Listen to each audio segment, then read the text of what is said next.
ještě tu píseň tady zhmotnit a rozhodli jsme se pro takový song Girl from Ipanema, tedy v češtině tam je takový ekvivalent dívka z banány.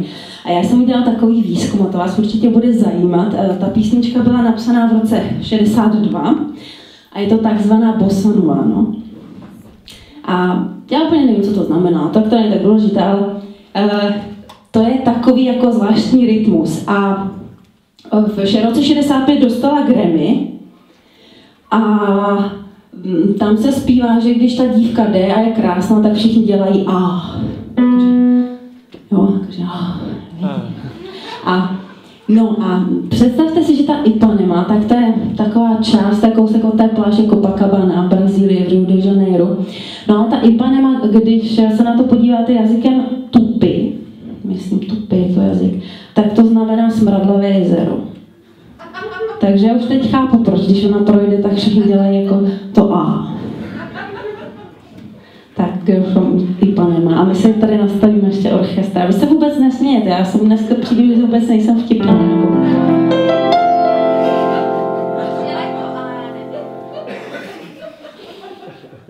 Tak kdo by si...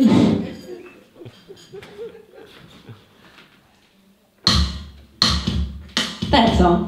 To je od vás.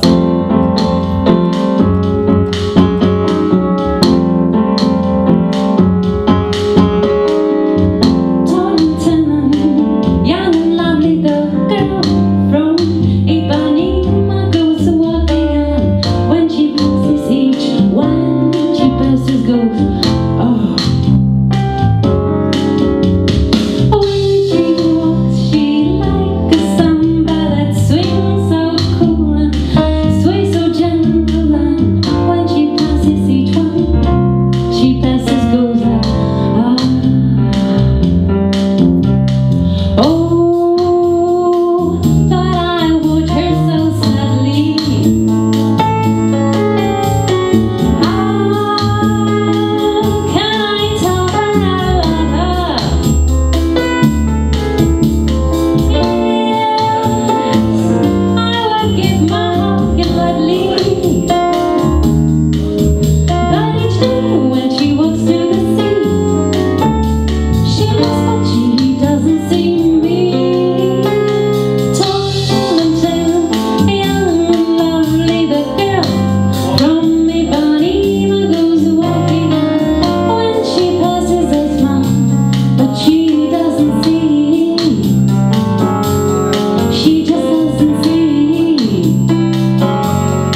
Nás to těší.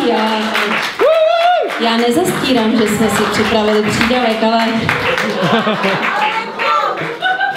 ale dobře, no, tak ale to už je opravdu kolebavka, to pak, co pak, že? Nějaký muzikál. Další, ale já nevím, doufám, že jste byli pozorní posluchači, protože v té bosanově, ano, jak jsme říkali, ta dívka z Banány, Girl from Ipanema, tam se snubuje ta samba s tou bosanovou, protože tam je ver, že ona když jde, tak vypadá jako samba. Dobrý, ne? Tak to bylo jenom pro pozorné diváky. Tak já jsem myslela, že tady bude moje kolegyně Diana Toniková. A ona tady není. Tak to je totiž píseň, která je její oblíbená. A protože Martin, když jsme si říkali, tak ještě něco, co bychom jim zahrál. On říká, znáš tuhle? Říkám, jo, to znám, no. Tak říkám, tak jo, ale to bude teda poslední. Jo, tak já si musím takhle napít, jo. To je takový speciální nápoj.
Musíme naladit, vajíčko se musí naladit.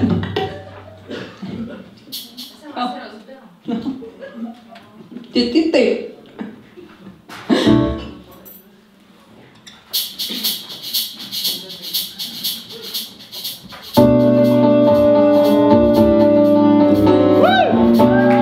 Výborně, ano, takhle se můžete přidat.